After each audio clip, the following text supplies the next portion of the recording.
pour la parole. Honorable Président, chers collègues députés, j'aime bien le titre d'une chanson d'un musicien congolais qui s'appelle Oazeko, qui avait dit « Que demande le peuple ?» Quoi ça? Que demande le peuple? Ça veut dire en français ou bien en lingala? En français. Ah d'accord. Je pense qu'on doit toujours se poser cette question, avoir la réponse et travailler en fonction de ce que veut le peuple. Et jamais le peuple vous dira que qu'est-ce que tu veux, je veux les informations ce soir qu'on nous fasse ce compte rendu du gouvernement par le porte-parole. Mais je vois ici, quand je vois la gestion des comptes, il y a des ministères tels que communication qui dépassent les 3000% leur budget. Mais quand vous regardez ce que veut le peuple, c'est quoi? C'est soigner, c'est manger, c'est envoyer les enfants à l'école. Mais quand vous regardez dans ces rubriques-là, vous verrez qu'il y a des crédits qui n'ont pas été consommés. Et ce n'est pas explicable quand nous savons que nous avons le problème de la gratuité de l'enseignement qui demande beaucoup d'argent. Comment expliquer que le crédit alloué à ces ministères, notamment ce qui concerne l'appel du personnel, ne soit pas consommé? Il y a notamment le crédit qui est, n'est-ce pas, affecté à l'achat du matériel. Ici à Kinshasa même, il y a des écoles sans bancs. Et comment un tel crédit peut être non consommé? Et aujourd'hui, les anciens sont en grève. On n'en parle pas assez à l'école primaire.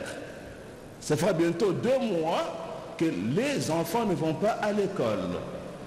Donc ça devient irrécupérable. C'est la conséquence de cette gestion. Monsieur le ministre, vous êtes warrior, comme vous appelez votre gouvernement. Warrior veut dire en français guerrier. Eh bien, vous étiez à la zone de warrior. Passez. Ça veut dire guerrier. Le guerrier, c'est lui qui tue, qui massacre. Moi, je pensais que vous deviez massacrer la misère. Mais par contre, vous avez massacré le peuple. Parce que vos priorités étaient ailleurs. Et à ma connaissance, chers collègues, on nous appelle autorité budgétaire. Et qui dit autorité fait penser à une sanction. Mais jamais on a sanctionné le gouvernement ou bien le ministre de budget et des finances pour ces dépassements. Et ça devient une habitude. On vote une loi qui n'est pas respectée. Après, il vient ici, il nous parle. Il y a même des collègues qui ont le courage de venir défendre le ministre. Non, monsieur, ça, ce n'est pas notre rôle. De faire des leçons de députés ici, comprenez dans quelles conditions ils travaillent. Non! Ils doivent bien faire le travail. Et comme c'est mal fait, en principe, on doit dévorer au moins 2 ministres. On doit dévorer quoi? Il faut les dévorer. Ah oui. Pour qu'on soit respecté, il faut faire tomber un ministre ici. Là, il y a le lexique, il y a le mot approprié ici chez nous. Nous ne sommes pas des cannibales. On ne va pas dévorer les ministres. Il faut retirer ça et utiliser un mot qui convient. Ok, on n'est pas carnivore. Pardon? On n'est pas carnivore. Voilà. On ne va pas les dévorer. Carnivore, on peut l'être, on peut manger de la Il faut faire tomber au moins un ministre pour qu'on soit respecté. Sinon, on ne sera pas respecté, chers amis. Parce que, vous voyez, par exemple, ici, le paiement par procédure d'urgence, c'est une exception qui devient une règle ici. Plus de la moitié du budget a été dépensé par procédure d'urgence. Ce qui est normal, on l'a dit ici, mais on n'a pas insisté sur la sanction. Mais aussi, c'est une obligation de pouvoir justifier ça avant la clôture de l'exercice. Donc, le ministre des Finances a l'habitude d'envoyer une lettre au gouverneur de la Banque centrale pour régulariser en bloc cette réponse-là. Chers amis, c'est là que se situe le pot aux roses, là-bas. Avant de conclure ces dossiers, Monsieur le Président, nous demandons au ministre d'amener les justificatifs. Comment a-t-on clôturé l'exercice sans pour autant nous amener des preuves que ça a été régularisé? C'est là-bas que se cache la corruption, la concussion et les détournements. Si on laisse passer ça comme ça, chers amis, notre chambre sera toujours une caisse de résonance du gouvernement. Dans un pays, dans une assemblée où il n'y a pas d'opposition, parce qu'elle est trop petite, hein, l'opposition ici, nous-mêmes, on doit jouer des rôles face à notre gouvernement. On ne doit pas faire la complaisance avec le gouvernement ici. À mon avis, je pense que le ministre d'État, c'est mon ami, mais en tant que warrior, je pense qu'il mérite bien d'être sanctionné, monsieur le ministre. En principe, c'est le ministre des Finances qui devait tomber. Mais il est déjà parti. Mais comme ce sont des jumeaux, ce sont des grands amis au gouvernement. Budget et finances. Ce que fait les finances, et lui le sait. C'est pourquoi, à mon avis, chers collègues, comme son jumeau n'est pas là, c'est lui qui doit tomber. Merci beaucoup, Président. Steve Mbikaï, merci beaucoup. Que demande le peuple? Ça, c'est quoi? Je vais de l'apprendre. C'est manger, c'est l'éducation. Moi, j'ajouterai le logement, eau, électricité, c'est déplacer. Sécurité, ça, c'est parmi les minimums qu'on peut offrir à notre peuple. Et donc, les crédits non consommés des secteurs sensibles, comme l'a dit Steve Mbikaï, ne se justifient pas.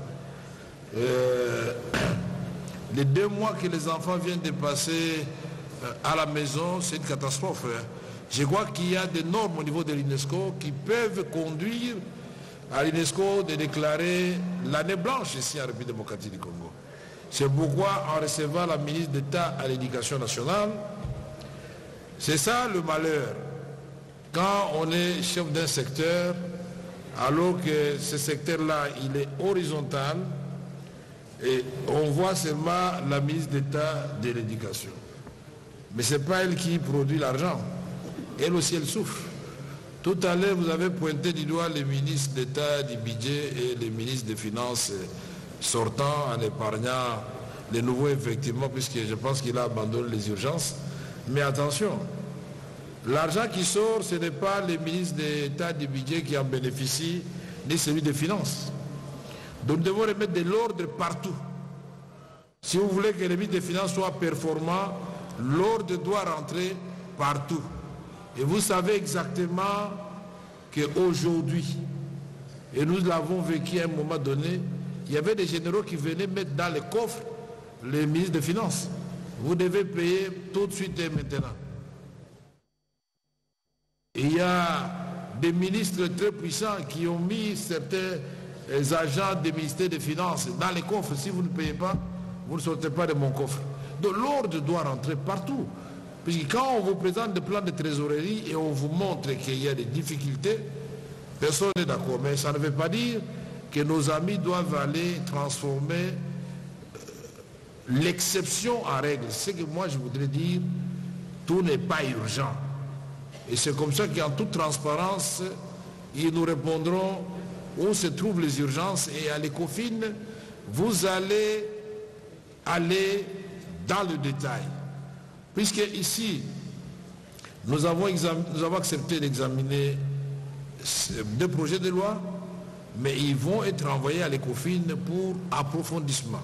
Et les 2 ministres seront là pour répondre aux questions. Vous n'épuisez pas toutes vos questions aujourd'hui, parce que je vois que les mêmes questions de crédit, ça revient. Et donc, nous passons non, il ne faut pas dévorer les ministres. Nous ne sommes pas des cannibales ici. Carnivores peut-être, puisqu'il y a des gens qui mangent la chèvre, l'impakassa et tout ça.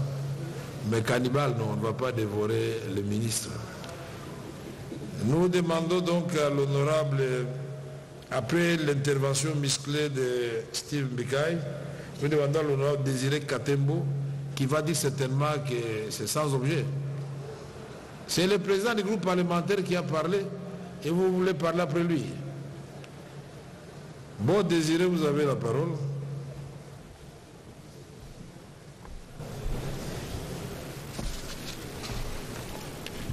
Et l'honorable Alfred Zondomio, vous vous préparez. Hein?